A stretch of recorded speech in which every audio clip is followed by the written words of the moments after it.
Excellent. Thank you. Thanks to everyone for joining us today. It's a nice big group. Happy to have everyone out there in cyberspace.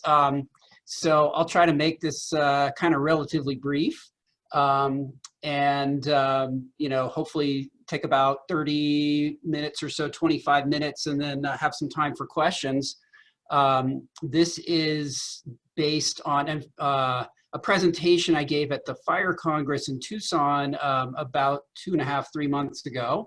So for those of you who saw that presentation, apologies, it's going to be pretty similar. There's a little bit of different stuff, but for those of you who haven't, hopefully this will be something that will provide some new and interesting data that, to contribute to an ongoing research topic that's been out there for a while.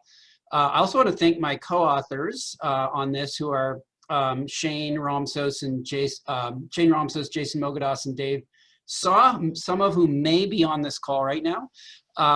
This is done, so as Xander mentioned, I'm a professor at University of Colorado. I'm also a principal and co-founder of Spatial Informatics Group.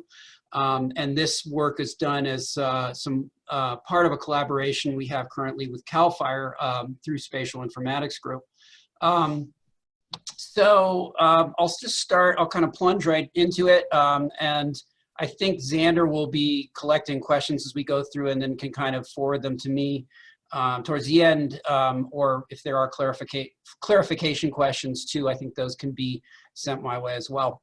Did that just advance, by the way? I want to make sure this is actually working.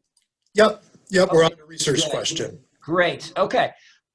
So the purpose of this modeling exercise was to get a better sense of what are some of the determinants at the site level and at the structure level that predict the outcome in a major fire event, in a high intensity fire event.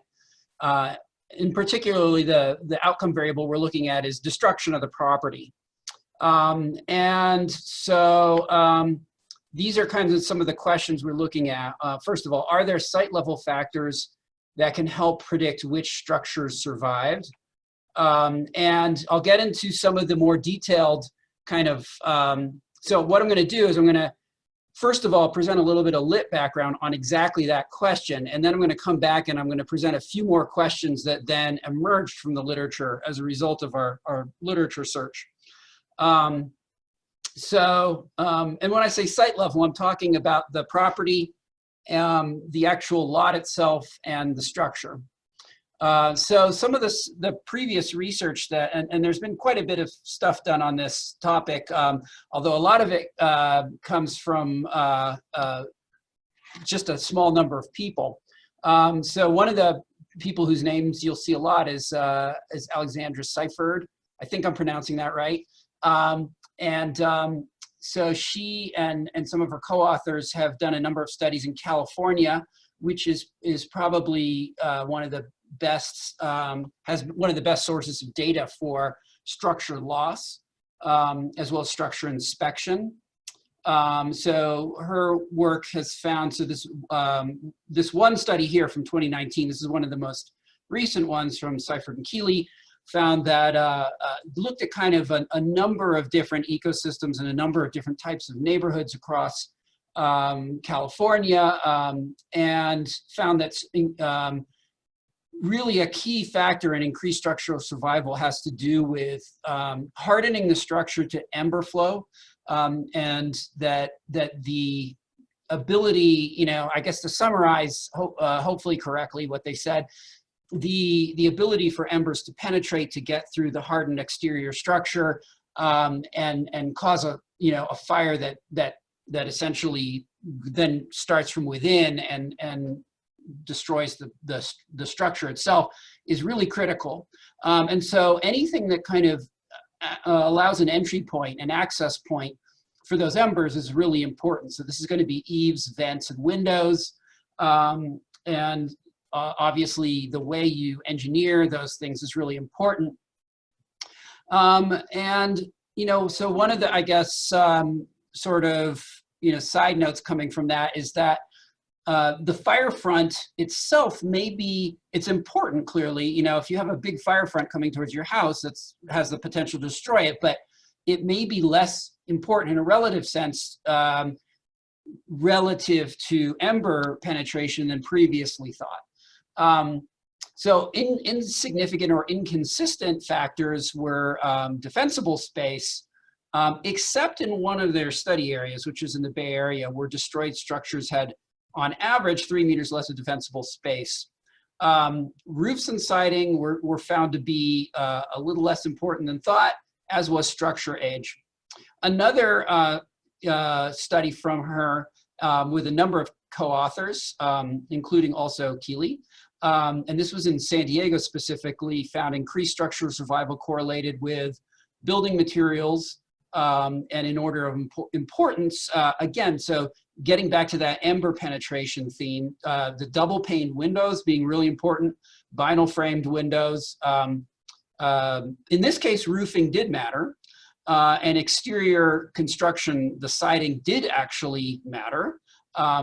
This one also looked at a higher level. It looked at the neighborhood form, and the actual kind of neighborhood scale measures of structural arrangement, and higher density seemed to be associated with structural survival. Now, my guess would be that's hard to control for confounding there, because the higher the density is, probably the more emergency response you get too. So disentangling those might be difficult. Also, the structure age in this case did seem to be important, and being less than 30 years old seemed to be instrumental, but only in higher density contexts. Reduced structure survival actually, interestingly, correlated with young housing, but in lower density, which I'm not sure why that was. That's an interesting finding, as well as vegetation touching the structure. And this is in contrast to the previous study, where we saw that, you know, there was really pretty limited defensible space instrumentality going on here. Another study from Seifert and Keeley and others, also in San Diego, found that in this case, D-space was important, only at a very close distance though. In this case, also vegetative clearance was important, and that mattered more on steep slopes. Vegetation touching an overhanging roof in this case mattered, and slope mattered. But D-space past 30 meters did not matter. So that's interesting and important. Gibbons and all did a study in Australia, probably in some ways a little bit similar vegetatively to California context. Increases in structural survival actually seemed to be correlated with a landscaping factor, which was having planted versus native vegetation. Or it might have been native, but actually tended manicured vegetation. My guess is it probably has a higher moisture content than some of the native vegetation. Decreases in structural survival associated with higher tree cover, remnant vegetation. So clearly whatever vegetation, as we've learned from the recent bushfires there, is very flammable, the native, a lot of those native scrub and chaparral type species. The upwind distance from the house to groups of woody vegetation. And in this case, having more buildings within a close area is actually increased with more destruction, which is in opposition to some of those previous findings in San Diego, and that may have something to do with the fact that this isn't correlated with the response. I'm not sure. It's hard to say. All of you have probably heard of the Camp Fire. It was one of the most destructive fires in North American history. In Paradise, California, November 2018, 150,000 acres burned, 18,000 plus structures destroyed, $16.5 billion of damage, which is just a tremendous amount. If you can consider that, you compare that to, for instance, the Tunnel Fire back in whenever that was, 93, I think, in the Berkeley Oakland Hills. And that was considered to be one of the most destructive fires to date in terms of real estate. And I think that was under 3 billion. It involved losses in both the state responsibility area and the local responsibility area. And interestingly, it is an area that actually, particularly in the state responsibility area, had undergone a lot of treatments. There had been a special fee zone there or special fee that had contributed to a number of treatments, pre-fire treatments.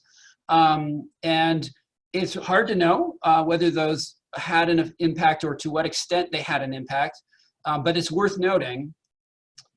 So then, as I said, you know, the literature brings up a number of natural questions out there. So we started with a very simple high-level question of what factors are associated with building survival in a major fire.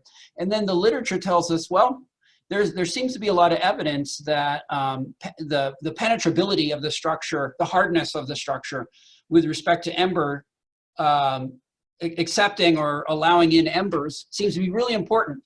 Clearly, defensible space has been, you know, all our kind of common wisdom, all our anecdotal knowledge, as well as some of the research indicates that vegetation matters, but it's not quite as clear. The research, the actual statistical analysis is a little more equivocal on that, when it matters and to what degree it matters and what kind of distance bands matter and all that kind of thing. So, so the questions that came out of the lit review were this, basically. What structural and property characteristics were associated with home loss in the campfire? What was the relative importance of structure and site factors? So could you have just an incredibly hardened structure and a really, really messy and overgrown lot, and the structure would still survive? Or alternatively, could you have a really penetrable structure, not unhardened structure, and a really, really neat and clean and defensible space maintained lot and still have the structure survive? You know, there's limits to what the statistics can tell us about this, but we were going to try our best. Is there any evidence that defensible space matters? That seems to be a really important question. And I want to say, personally, I think it does. No matter what the evidence is going to tell us in the statistics, I think defensible space is, you know, there's a lot of confounders out there that can affect your statistical results. So when I present my defensible space statistical results, I want you to take that into account. And then, do elements of California's recent fire safe building codes matter? And you'll see that that's very much tied into these questions of structural hardness, because they're kind of one and the same. And all this is going to be done using logistical regression to answer it, logistic regression. So let's quickly review a little California fire safe history. So first of all, there have been a couple of really important landmark pieces of legislation passed in the last 15 years or so that really, I think, play into the change in structural hardness at the state level. They're unique, I think, at a nationally, and in that, you know, while there are building codes in other places, a few places have a building code that's so sweeping that applies to so many structures. So the first one is from 2005. It's the legislation that changed California's building codes part 7A. And it applies to the WUI, the wildland urban interface, in particular the state responsibility areas, and very high fire hazard severity zone local responsibility areas under certain conditions, which I don't have time to get into right now. But it has, you know, it prescribes standards for roofing, attic ventilation, exterior walls, underfloors, decking, ancillary buildings, accessory dwelling units, things like that. There were some kind of loopholes or gray areas left by that 7A upgrade, you know, the 7A code writing that were addressed in a subsequent piece of legislation that was passed. I believe it was passed in 2007 and actually implemented in early 2008. Although, you know, all these things are a little bit fuzzy in terms of, you know, an implementation date may pass, and it might be a while before things actually start happening on the ground. But this one focused on really getting more specific about materials and construction methods for exterior wildfire exposure, describing some of the specific building and material standards for testing in more detail so that it, I think, was more meaningful and enforceable for contractors. And just generally going into more detail on 7A standards. So these, the point of this is that these are two important years. If we want to look at, you know, a year as being kind of instrumental in before and after studies, 2005 and 2008 seem to be important years. And 2008 seems to be kind of when things really got locked down in terms of standards more rigorously, I'd say. So we're dealing with two data sets here, you know, one that's public and one that one that came to us from CAL FIRE.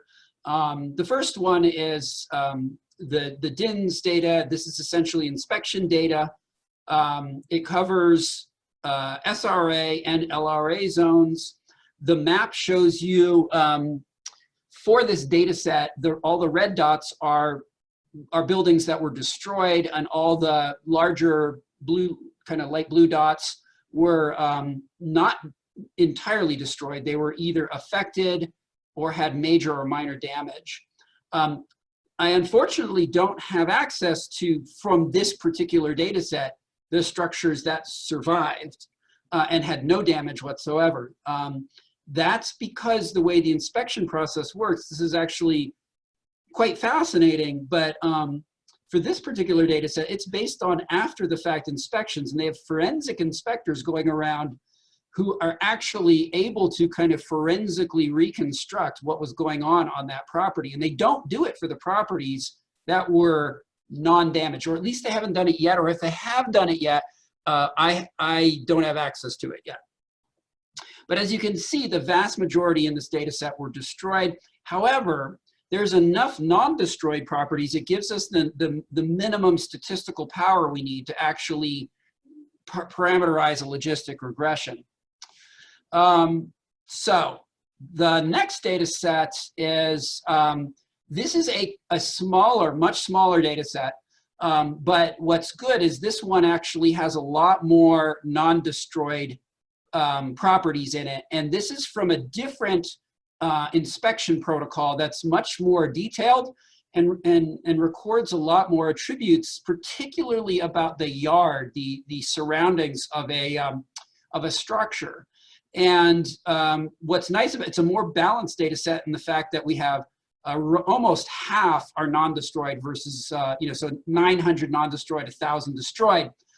This is only from the SRA because it's a CAL FIRE initiative and they don't have jurisdiction within Paradise's LRA for this particular purpose. This is not every undamaged home. This is only a sample of undamaged home. But like I said before, it's a much larger proportion of the records in total are non-damaged. So one of the things you'll notice is when you, so this is drone imagery that was taken right after the fire, super high resolution. And when you outline, when you lay on top of it that first DINS data, you'll see that, so the ones with the circle are destroyed structures, and the ones with a square are recorded as damaged structures, or, you know, ones that sustained some damage but weren't destroyed. And we can see there's a number here that are in pretty good shape. And then there's a bunch that don't have any dot at all. And the ones that don't have any dot are the ones that are not in the data set. And that includes some destroyed structures and a lot of non-destroyed structures. You know, most of pretty much all of the ones that were totally safe. So these were ones that were probably just never made it in because they were so undamaged that the inspectors didn't have time to look at them, that, you know, but we don't have data on them. That's the problem. So we can't use them in a single logistic regression. Here's just another example of a different part of town. You can see the same thing, different part of town. You can, oh, here, the point of this one, this is an interesting one. You can see that one property on the bottom middle has actually 3 dots on it. And actually, it's hard to tell whether it belongs to the left property or the right property. The point of this is to show that for certain damaged or destroyed properties, they actually had a separate listing for an accessory dwelling unit. So the ADU, I believe in some cases was actually recorded as a separate record, a separate observation.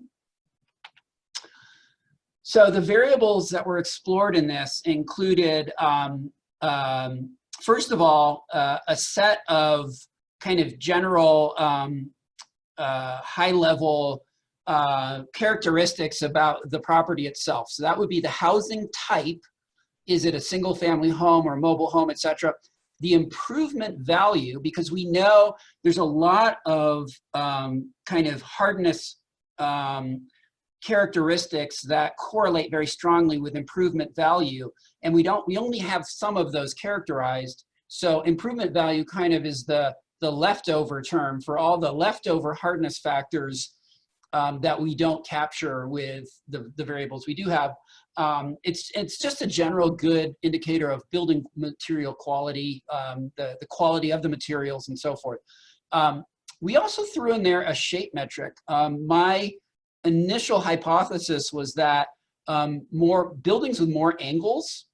So if you have just a simple box has, or a circle has the fewest number, so if you have a Quonset hut or something like that, that's the fewest number, or I guess just a circular building that would have the fewest number of angles followed by a square. But if you have a complex footprint with lots of right angles, that's going to have more chance for catching an ember. That was my theory, at least. So we threw that in there as a variable. We calculated that ourselves.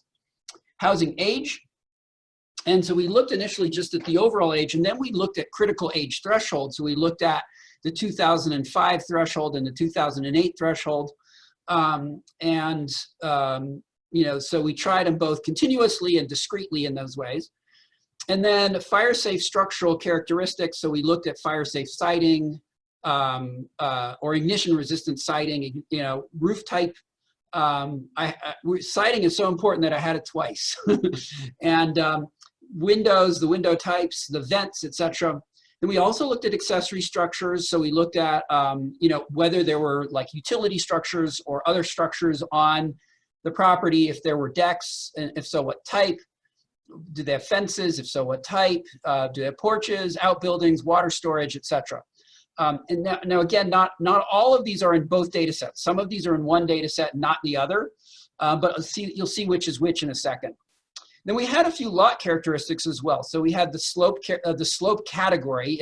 Basically, we broke it down into like heavily sloped or not really sloped. We also looked at an aspect which turned out not to be significant. And then we have our vegetation management variables, our defensible space.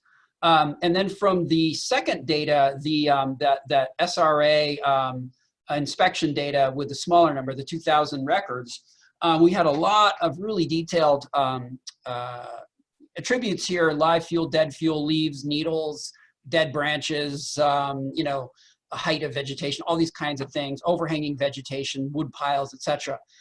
So we looked at a lot of those. So for the simple DINS data, the one with the 20,000, we looked at actually 3 levels of veg clearance, and I'm missing one here. So 0 to 30 feet, 30 to 100 feet, 100 feet plus. We looked at low versus high value structures. We looked at south aspect. Oh, I'm sorry, these are all, I'm taking a step back. These are the variables that were tested and rejected. So veg clearance from 0 to 30 was found to be significant. But veg clearance from 30 to 100 and 100 plus was found to be insignificant, so it was dropped. If a structure was very low value, it was found to be insignificant, so it was dropped. Aspect was found insignificant, so it was dropped. Combustible patio was dropped. Wood deck was dropped. Having no eaves was dropped. Having a wood roof, interesting, was dropped. And you'd say that seems a little counterintuitive. And the reason for that one is because there's so few houses that had a wood roof that it was statistically insignificant. So I'm sure if there were a lot of wood roof structures, it would have been really important, but there were just so few of them. So it was dropped. Having a non-habitable structure was dropped, was not significant. Single family residence was not significant. And sadly, my building shape complexity metric, which was a perimeter to area ratio metric, was not significant and was dropped. I thought it would be, but we can't always be right. So then in terms of the larger, the database a larger number of variables, but smaller number of records, the DINS plus DSpace, which had about 2,000 records. These were all dropped. So branches near a stovepipe, dead trees, having had dead trees removed, having had dead grass removed, having clearance around wood piles, having dead woody fuels removed, logs and stumps removed, outbuildings, gas and propane, having proper clearance, metal grate on chimney, recommended vegetative clearance, roofs made of wood, enclosed eaves, vent screens, combustible siding, wood deck at grade, and combustible carport. All those were insignificant statistically and dropped. Here is, to cut to the chase, here is the results. And what we found is, so that kind of orangey yellow color means that it's a positive, has a positive impact on home destruction. So it increases the chance for home destructive. And then the kind of grayish color is it's decreasing the chance of structure destruction or increasing survival. And then the light blue-ish one is where it was against our expected, it's contrary to our expected directionality for the variable. So let's go over these real quick. So what you'll see, what I report here, I report the variable name, I report the beta coefficient, and the Wald statistic, which is essentially the test statistic for the beta coefficient. And as you can see, these are all really, really large. And then I have a significance level, which is the p-value. And so, anything that's, 0.000 is extremely significant. Anything that's between that, anything that's closer to 0.05 might be significant at a 95% confidence level and so forth. You can see everything is significant at way above the 99% confidence level, except for one variable, which is one that is a little bit, less important.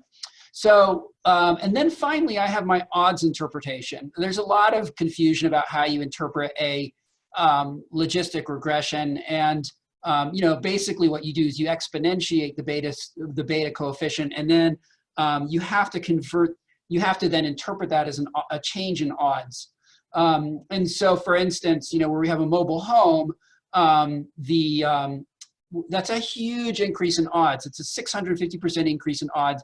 And that's because it's 7.5 is 6.5 above a 1, which converts into a 650% increase in odds. Whereas like a 1.9 is 0.9 above a 1. So that translates into a 95% increase in odds. So we have a 650% increase in odds of destruction if you're in a mobile home. That's a very important policy finding, and that should tell us something about maybe standards for mobile homes in these high fire-prone regions of California and other states, and maybe approaches we can take to harden mobile homes and mobile home parks. We also see that having these kind of miscellaneous utility structures and ancillary structures on the property, and I'm not 100% sure what's included in that category because that's a CAL FIRE designation, and I kind of have to go through and figure out exactly what's included in that. But those utility and ancillary structures almost double the odds of a destruction. Let's go through all the things that increase the risk of destruction. First, an asphalt roof increases the chance of destruction, and that's because it's relative to safer roof types like tile and metal. That's because, as I said, there's very few wood roofs. So that more than doubles the odds. Having a wood deck at grade increases the odds of destruction, and having vegetative clearance at less than 30 feet increases the odds. And what this means is it means there's less vegetation clearance, or that's the minimum category of vegetative clearance that is allowable. So there could be, what that means is there could be vegetation anywhere in the zone from 0 to 30 feet. It could be occupying that whole space, or it could be just occupying the last foot, basically, or whatever. But basically, it's the lowest possible category of vegetative clearance. And so having that lowest possible category of vegetative clearance is associated with increased destruction. And then being on a slope property increases the chance of destruction. The things that decrease the chance of destruction are being built after 2005, and then being built after 96, between 96 and 2005.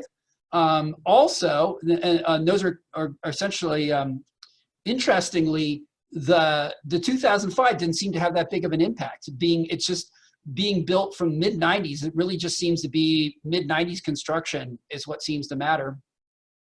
Improvement value for every $100,000 increase in improvement value, have a 1/3% decrease in the odds, which isn't much. And then we have enclosed eaves, no vents in the eaves, ignition resistant siding, and multi-pane windows.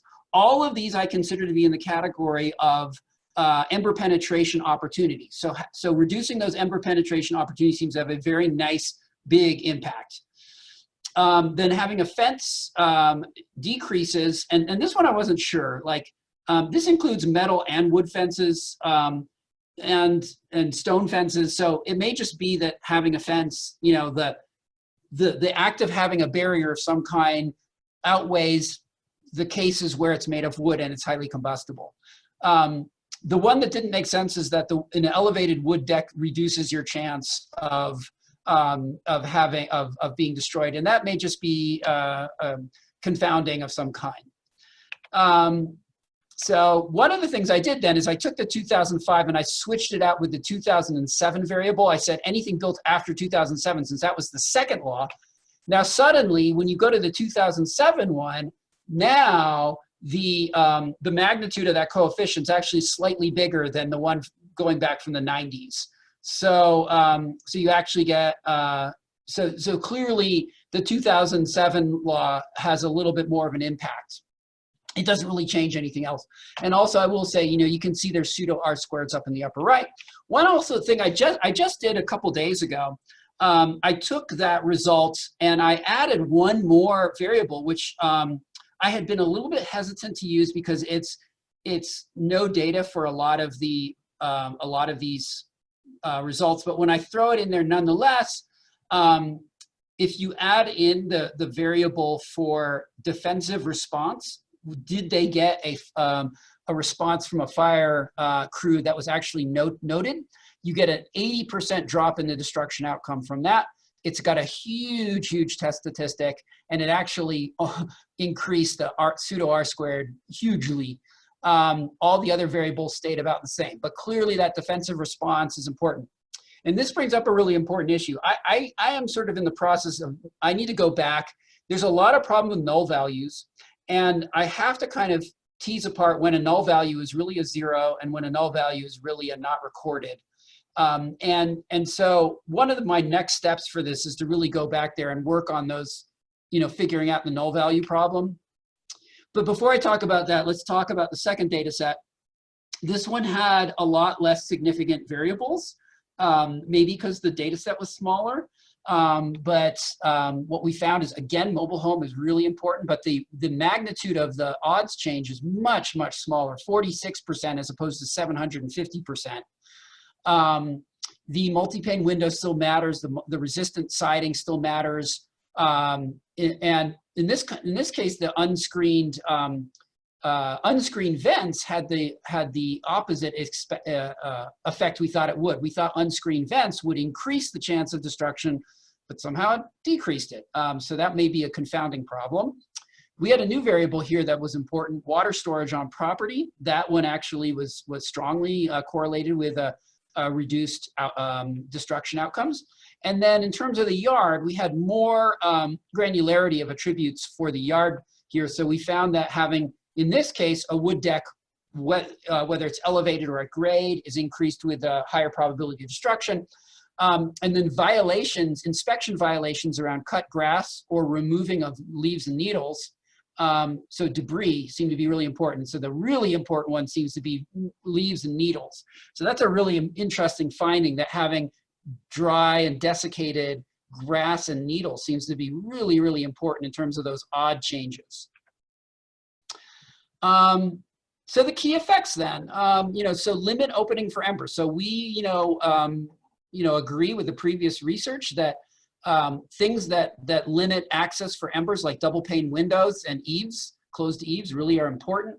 We find that ignition resistant siding and roofing are important, which has been equivocal in the literature. We find newer construction is important. We find that mobile homes are very, very positively associated with destruction, an outcome in which the structure is destroyed. We also find, that slope matters. Decks at grade are important. Elevated decks were equivocal in our results. We had both. We had a negative and a positive result from that.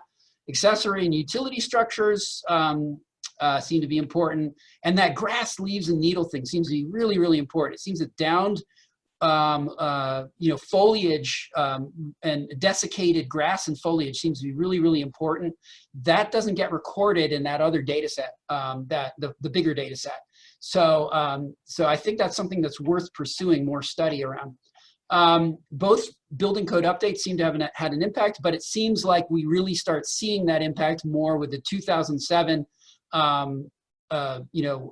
updates to the building code. So the next steps, one thing I don't have on here is that null values. I really want to go in and spend more time really kind of looking at, do these change as I, as I remove null values that are, my first guess are that there really are zeros based on what I can see from other data, but that may be just the safe thing to do is to get rid of them if they're null on enough of these variables. So that's something I'm working on. I'm working on interactive effects, probably going to use a decision tree or random forest approach for that. And then lot characteristics. Really get into more study of things I might be able to get from remote sensing, like, conifer versus deciduous vegetation. Interestingly, we know that Paradise has quite a mix. It has a lot of conifers, but it also has a tremendous number of deciduous trees. And when I look at the patterns, there seems to be something having to do with the vegetation type, but we haven't quantified that yet. Impervious surface seems to matter too. That's something we can get from remote sensing. Also want to get some neighborhood characteristics, density of structures and nearest structures.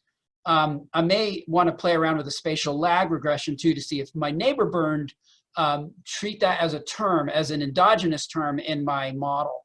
And then that's my project our project in a nutshell. So I'm happy to take any questions now. Great. Thank you so much, Austin. You presented a lot of material in a concise and clear way. There are a number of questions that we can run through in the chat window, and I'll just sort of go in order, and we'll try to get through as many of them as we can.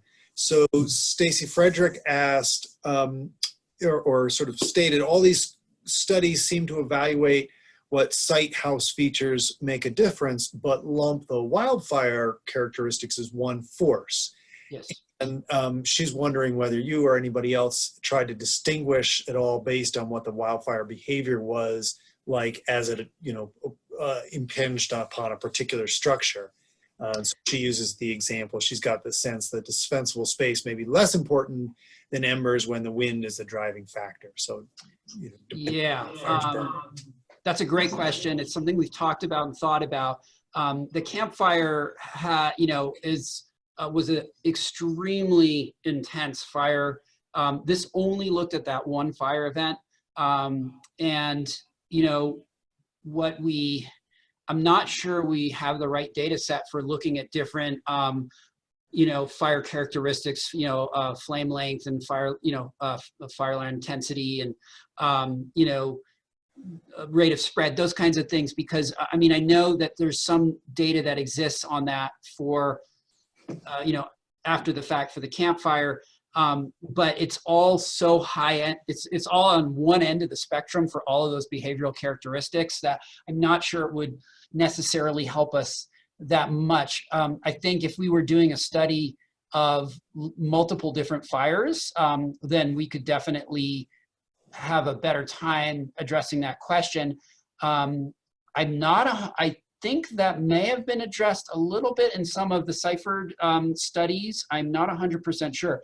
One thing we did talk about is that we might actually throw in we might actually, you know, where we lack the data to actually see at a particular grid cell, at a particular pixel, what was the fire behavior, what was the ember casting, things like that. We could always simulate that from a fire behavior model. But that's a super important thing, very challenging. I don't think we have the data or the right data set to do that in this particular case. But if you think differently, I'm welcome to hear that. Yeah, thanks. And I think the same challenge occurs when we're looking at fuel treatment effectiveness too. So, Yana asked about the 1909 data set and whether that included all homes or all buildings.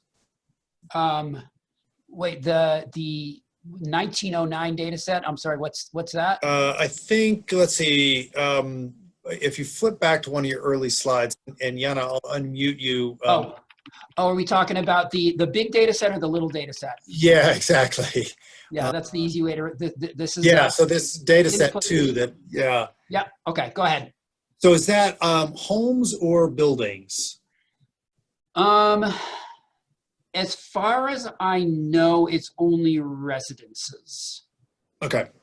Whether it includes duplexes, multifamily, things like that,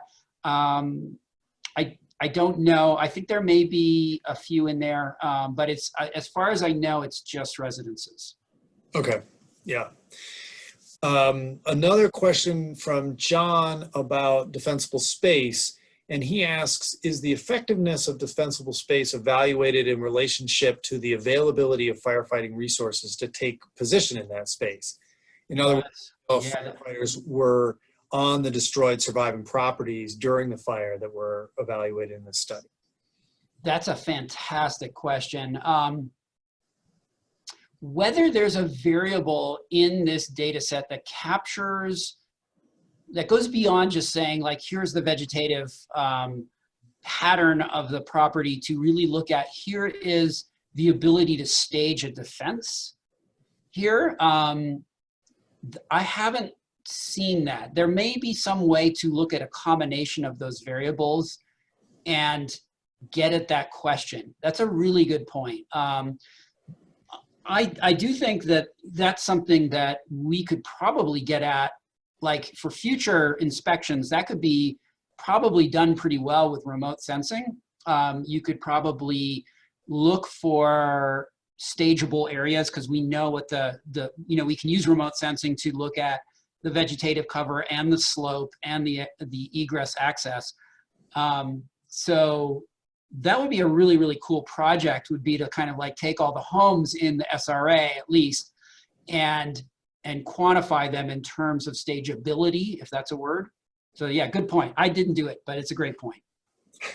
Yeah, thank you. I think that, again, the interaction, it's sort of like how fire is behaving, right? The interaction of firefighters and the other variables that you analyzed, I think is sort of another frontier. Steve asked about how building to building spacing changed when considering mobile homes versus non-mobile homes. And so whether that's a kind of a confounding factor with some of the mobile home data. I think it's totally a confounding factor because mobile homes tend to be in mobile home parks, and mobile home parks tend to have very, very small pads for individual or closely packed pads for, you know, for their residents and for the mobile homes. And part of this, I think, is, you know, saving on land costs, and part of it is it reduces the cost of the infrastructure, you know, the water and the sewer and things like that. So my guess is, I haven't yet looked at the density data, but I can almost guarantee that the density of these structures is going to be super high, so that, you know, that it must have spread really, really fast. And this again may have something to say to standards for you know, future siting and platting of mobile home parks. So I definitely want to look at that. You know, I threw in my to-do list as density is one of the things. And I want to do a cross term between density and mobile homes, because I think that's going to be extremely correlated. Yeah. Well, and maybe building on that, Kathy asked about whether from sort of what you saw in the data or people you talked to, whether, or maybe even other literature you've seen, whether there are additions, modifications to established mobile homes to decrease fire destruction vulnerability. So if there's anything that kind of popped out at you, like, oh, well, you know, Yeah. well, you know, what little experience I have on this comes from one summer I spent on the forestry crew working up in Canada, in Saskatchewan, and I lived in a mobile home for 4 months. And, you know, based on that experience, I can tell you that the quality of, you know, things like windows and eaves and vents and things like that is definitely does, in a lot of models, at least the one I lived in, leaves something to be desired. So, you know, I don't really know a lot about the different models of mobile homes and the different price points and that kind of thing, what the materials are made of. I have a colleague here who's actually been studying mobile home park recovery with response to a number of different types of disasters, including floods. And I know there's a lot of issues around the ability of different mobile home models to withstand different like water level increases. So this is something I think that is getting a lot of attention now. It's an equity issue. It's a social justice issue. And I don't have the answers yet, but it's something I would love to look at. And actually, I have enough data in here where I could start to kind of do I could look at the crosstabs between some of those structure variables I had and whether it's a mobile home. And I'm guessing I'd find a correlation there. Yeah. Yeah. Another question came in on roof age relative to asphalt roof type. So asphalt roof was important. Was that connected to roof age, or is that a cross term you haven't had a chance? I don't have that, unfortunately. Okay. I don't have data on the roof age. Okay. Yeah, I wish I did, because I think that would be very telling. Yep. Patrick provides both an example and a question. So he asks, how are commercial building codes keeping pace with residential codes in regard to hardening? So that difference between commercial and residential. And then he notes that he's finding that house structure is important to resist embers, but what's stored around the house and how it's stored can also determine if embers are collected. And he uses the example of the Sleepy Hollow fire in Wenatchee that burned 25 homes and then sent embers into a recycling facility where all the combustibles were caught on fire and burned that facility in the adjacent warehouse. Yeah. You know, it's really interesting that, you know, typically a lot of the wildfires the WUI wildfires, most of the wildfires in the WUI, right? And the fires we see, typically the vast majority of what they're affecting is residential structures and typically single family homes. And you know, Camp Fire was one of the rare examples where a WUI fire penetrated into the heart of a you know, a multi you know, a mixed use town with commercial and industrial uses and things like that, in addition to different styles and types of residential, housing, multifamily, etc. We just don't see that very much, so we don't have a lot of data to go on. In terms of the building codes and so forth, I'm not an expert on like the commercial and industrial building codes. It's something I need to look more into, but clearly, I think what we need to look at, which is really important, is like where we have these corridors where fire can be driven into, you know, through wildland areas, intermixed areas, through residential, you know, carried through residential areas into commercial corridors that may not have the level of structure hardening that houses do. And, you know, what are the implications of that as we get more intense fires that are going to move deeper into towns? I don't have the answer to that. It's a really, really good question. So yeah. Yeah, thanks for sort of thinking that one through. Another question came in just to remind us of the definition you use for ignition resistant. I don't know how CAL FIRE defines it. They have, this is coded by them. So they have, I guess it meets the building standards for the state of California. Their materials, it's not going to be cedar shake, it's going to be vinyl siding and, things like that. So I honestly don't know how they defined it, like specific with reference to specific building materials, but it's, I think we can rule out things like wood siding. Okay. Yeah. Let's see. And then there was a couple questions on multi-pane windows and whether that included tempered glass or just normal, quote unquote, multi-pane windows.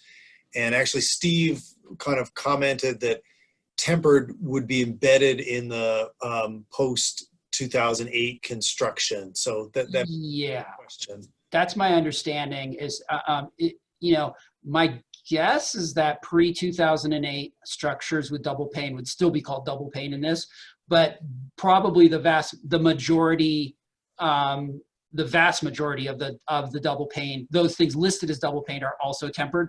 We don't really have a way of knowing. And let's not forget too that a lot of these are based on forensic inspections after the fact. So a lot of the data is a little bit fuzzy with respect to that level of precision. Yeah. Yeah. And we're just about at the top of the hour. And so we may not be able to get to all the questions. Austin, do you have a few more minutes to try to answer more questions? Great. And so participants, if you have to drop off, obviously, I know folks have other things to get to, but we'll go a few minutes over here and try to knock out a few more questions. There was one that came in about what is a sloped property? And so is this referring to properties where there's a sort of downhill slope below the house, obviously a fire risk, or any kind of slope on the property? I think it's any kind of slope on the property. And this does get a little complicated when we start getting into larger parcels, because then you could have, a section that's away from the structure that's sloped. But most of what's in the LRA of Paradise is smaller parcels. So I feel like it's a pretty intelligible and consistent indicator within Paradise. And then outside of Paradise, who knows, it might be a little less reliable as an indicator.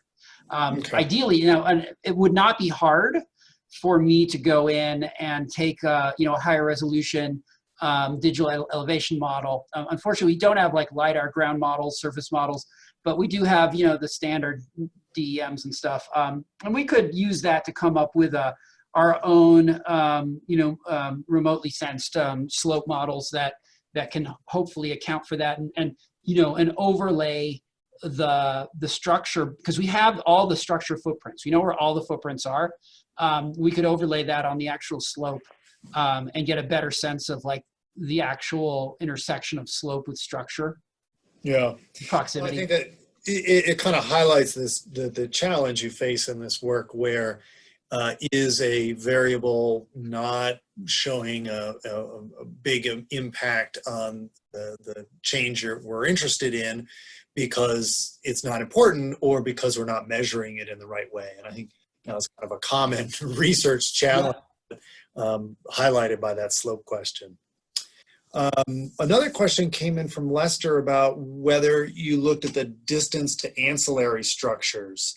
You sort of talked about some of those secondary structures, and is that part of the density thing you were hoping to look at in the future? Not yet, and it's something I want to do. That's like, okay. So when I do the density analysis, one of the things I'd like to do, I'd like to kind of parse it in a couple different ways. So I'd like to look at the overall density of residential structures within a particular kind of kernel size, window. That could be of variable scales. It could be at the block level, and then maybe at the 3-block, 4-block level, whatever. And then I'd like to look at the distance, the actual average distance between roof lines for structures, and then I'd like to try breaking that down for like primary structures versus secondary structures. So that's very high on my list of to-do things. Great.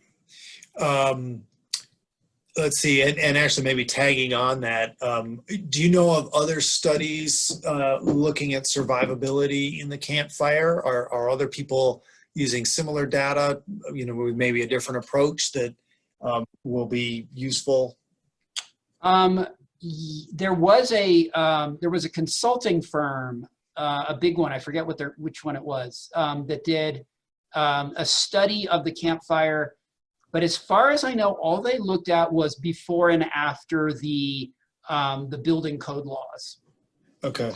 I don't know of anyone else who has done this level of detail on the campfire yet, but if there is, I'd like to know. I'd like to talk with them. Yeah, right. Yeah. Let's see. And then let's see, age of mobile home. Was that a variable that you were able to capture in this? And was it? No, that's a really good idea. I don't know how mobile home ages are counted because they're different from regular homes in the sense that they're not platted in the same way and so forth. And I'm wondering how, if that records when it was placed down on the pad or when it was built. I am very curious to find that out. That's a great question, and I will really look into that one. That's a lot of the stuff. I don't know if there's anyone on the call from CAL FIRE, but CAL FIRE has been really, really helpful, kind of helping me go through a lot of the variables in the data sets and really getting a sense of what they mean and how they were recorded and all this kind of stuff. So, my next call with them, this will be very important, all this stuff. Yeah, great. And then just a clarification, Yana's asking, she thought that the California WUI building codes were codified and implementation began in 2008. But you're using 2007 as your cutoff date. Well, right? actually, I'm saying after 2007. So that is technically January 2008. Okay. Yes. Okay, so they're on the same page then. Yep. Let's see. And then there was some discussion about vinyl frame windows. And this is not really in your study so much because it's the actual function of how they melt. I would think that vinyl frame windows would melt out of place or allow embers into the structure, or is the vinyl heat resistant? Any info collected on houses with fire suppression? Well, I guess so. It's really a two-part. There's this question of vinyl windows. My answer is don't know on the first, and so my guess is that vinyl. Well, I guess it's all relative, right? But is vinyl better than a wood frame? That I think is the question. It may melt, but if it is better for ember protection, it may not melt if the issue is more embers and less fire front. So it's a tricky question, and I don't know exactly the answer. I don't really have data on it. I have data on the double pane-ness. My guess is if they're double pane, they're probably going to have a pretty relatively fire safe frame. But it's hard to say. In terms of fire suppression, like I said, so I have data on intervention. I don't have data on like sprinkler systems and things like that. And I think the reason is because a lot of these are based on exterior, and often forensic kind of appraisals that really don't give that that may not be an option to detect that using those methods. But if it isn't a data set, that would be fantastic. One of the challenges with all this kind of stuff is that just a lot of the baseline attributes about a structure that you might get in a multiple listing service or any kind of property database, it's just so variable from town to town and county to county, and we just didn't have access to that here. So we have access to the CAL FIRE data, and if we had some third-party data set where we could look at that kind of stuff, it would be great. I just haven't found it yet. Yeah. Maybe we'll make this the last question. Okay, sure. Shoot. So let's see. It's actually kind of gets to the heart of what you're looking at. Do the data suggest that some portion of the WUI standards apply to existing housing stock could turn out to be cost effective? Changing windows, for example, is very expensive, but changing the screen fabric of existing attic vents could be inexpensive. So are you seeing, or is it a future step of your research to kind of tease out some of these things and provide CAL FIRE and others with like, hey, you know, this is what we're seeing, and maybe it gets to the mobile homes. It's a need for more intervention. Yeah, the cost effectiveness one is it's a great question, because, and what makes that a complicated one to answer is the fact that there are multiple benefits that come from hardening improving your structure in those ways.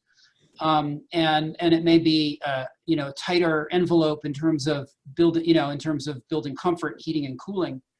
It might be lowered energy costs, and it might be increased resale value, etc. It's hard to say that all this stuff is just a lost sunk cost. You know, it may be generating a lot of benefits that we're not accounting for beyond just looking at the fire issue. In terms of the cost effectiveness of different things, you know, we obviously know roofs are very expensive to replace. You know, that then brings in the whole question of insurance companies, and, you know, often insurance companies will do roof replacements with relatively small amount of damages to a roof. That gets complicated though. Windows are cheaper, you know, but they're still expensive. Siding, it really depends on your structure, how expensive it is. But the little things like vent screens and, you know, the vent, you know, your eaves and things like that. Those may be, well, the eaves may be kind of baked into your house design, or they may be something that's changeable. So it's hard to generalize about those cost-wise, but I definitely think that there's a range of costs for all the things that are covered by the building laws and by general kind of fire-safe building standards. But I do think what would be really nice to do, a really good study that someone should do, is to look at those co-benefits around comfort, energy, etc. Yep, because that's a win-win. Yeah. And I did notice, just to share this information, other people may have seen it in the chat, but Yana noted that she and Steve and Eric Knapp are working on a smaller data set for residential homes in Paradise only, excluding some of the county areas. And so they'll have something to share in the future. So I think wonderful. Well, I different approaches. I invite them, and I invite everybody on this call to please contact me. Yeah, I'm really happy to talk about this. I'm always interested to get emails about this. And you know, to, you know, have more conversations, because it's an emerging topic. It's a topic where the knowledge is really changing every day. And so I welcome conversations on it. Great. Well, thanks everybody for participating. We will have a recording of this available as soon as I can get it online. And Great. Austin, thanks so much for a great presentation. It's really fascinating stuff. And obviously many of us live in communities like Paradise, and you know, so this is really relevant to a lot of folks. So I appreciate your work on it. Great. Well, thank you so much. I really appreciate the opportunity. Great. Thank you, everybody. I'm going to turn off the meeting now. Okay. Bye-bye.